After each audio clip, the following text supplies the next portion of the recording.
challenging. When you read this story, it's not a huge celebration of the ease of welcoming in the other. It's how it can change the circumstances of our community in ways that make it hard. And then something miraculous happens, which is not in this text. There are other texts, perhaps. That difference turns a corner and becomes a pleasure. Mm-hmm. It becomes a surprise. Last text. I love this text because I use this text when I teach teenagers around around homosexuality. So there's a man and a woman who are very poor and young, and they get married, and she gets pregnant, but sadly dies in childbirth. And he has no money to pay for a wet nurse. So a miracle happens, and he grows two breasts like the breasts of a woman and nurses his own child. And Rav Yosef says, what a wonderful man this must have been for God to perform such a miracle on his body. And Abai says, what a lowlife this guy must have been for God to contort the laws of nature in his body and make him into a monster. So I turn to teenagers and I say, tell me, is a man with breasts a wonder like Rav Yosef or a monster like Abai?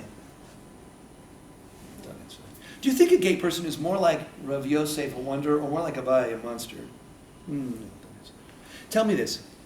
Who are the people in your life, in your community, who are hard to be with, who you are scared of, who are monstrous in some way? Tell me what kind of human engagement scares you. What kind of people? And then the answer, disfigured, deaf, blind, in a wheelchair, old, smelly, bad breath.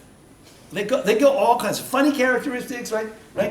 Other language, other race, all kinds of things. And then I say to them, what makes difference so hard? Why is it so hard? What do you think they say? Why is difference hard? We're not going to solve inclusion unless we are honest about this. What is hard about difference? We don't know how to react. Correct. Difference disempowers us. I usually know how to talk to you, how to be with you, and all of a sudden, I discover you're deaf, and I do not know how I'm supposed to manage myself. And I might insult you, and I'm feeling disempowered and nervous and uncomfortable. Do I look at the disfigurement? Do I look away? Am I honest? I'm trying to understand, but you're stuttering, and so I'm trying to can we do it again? Or, I don't know how to do this with you. I want to go away. 2, what's the other fear? Kids say it all the time. You'd be identified with them? It could have been me. It could have been me. It might be me someday. And the terror that I might be in a wheelchair someday, that I could be. I could be a burn victim. In Cincinnati, Ohio, there was this poor child who was a terrible burn victim, and some of the Orthodox parents did not want her going back to school because they were fearful it would scare the dickens out of the other kids. Thank God. But I understand it because it could happen to me. Makes me feel, look, here's the bottom line. Difference raises up the chorus of our own fear of what we have and can lose. So how do you get over it? So I ask teenagers, have you ever turned a monster into a wonder, and how did you do it? What do they say? Get to know. Talk, ask, be real, be honest, be present. That's what they say. Kids know. If you say to them, how do you do it? They get it. The answer, of course, is that we have to be willing to risk a certain kind of invulnerability in order to love humanity, to love everybody, to be comfortable with everybody. We have to give up the fantasy that we're invulnerable and we might end up in a lot of new territory. And then what happens is that the person who's different lightens up our world. We learn that a chavruta with a blind person will give us new sight. We learn that a person in a wheelchair has another portrayal of what movement means. We learn from just the human spirit of people who we would never have met. All of a sudden, difference then becomes just another invitation to discovery, imagination, creativity, depth, right? All shaped by a certain kind of responsibility to welcome the other, which is the sine qua non of Abraham and Sarah, and exactly what Sodom was unwilling to do.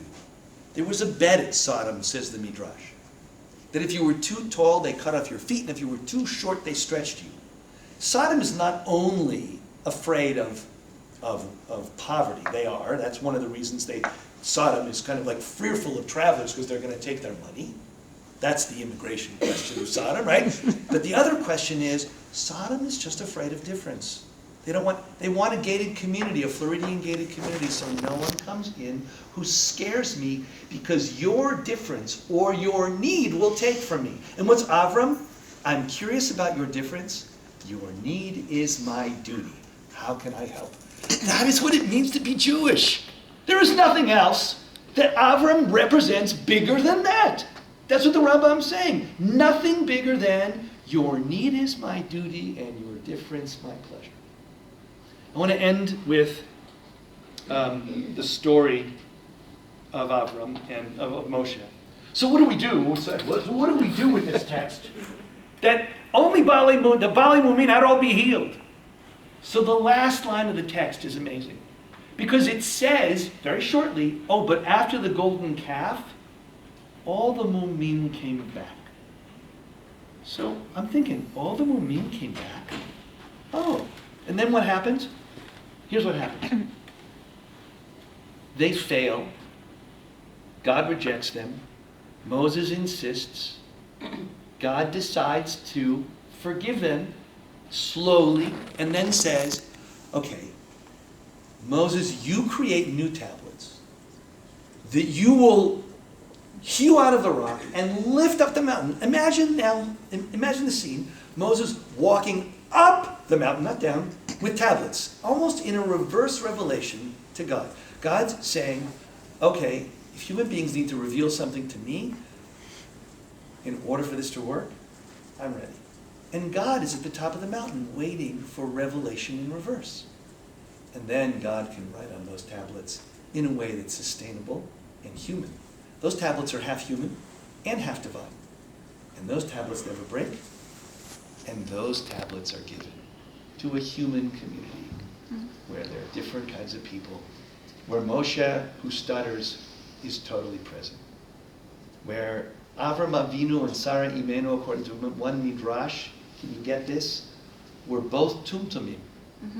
They were both of undisclosed gender. Can you imagine having a child of undisclosed gender you don't know? And over there in the neighborhood, there was another girl, another person born of undisclosed gender. Can you imagine the two families saying, now if we have two children, then no one will marry them. Let's marry them to each other. Avram and Sarah got married as two people, like Chani Willig, who was, in a wheelchair and deaf. Who else is going to take them?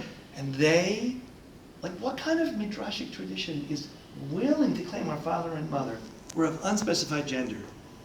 And that's why for 7 years they didn't have any children and had to open their door to any human being that walked in.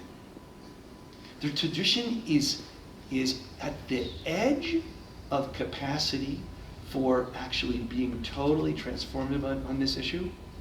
And it is us that will liberate these texts into practice, activism, engagement, and responsibility broadly, so that we can truly be a people who hears 70 different languages, 70 different words out of every word that was spoken inside.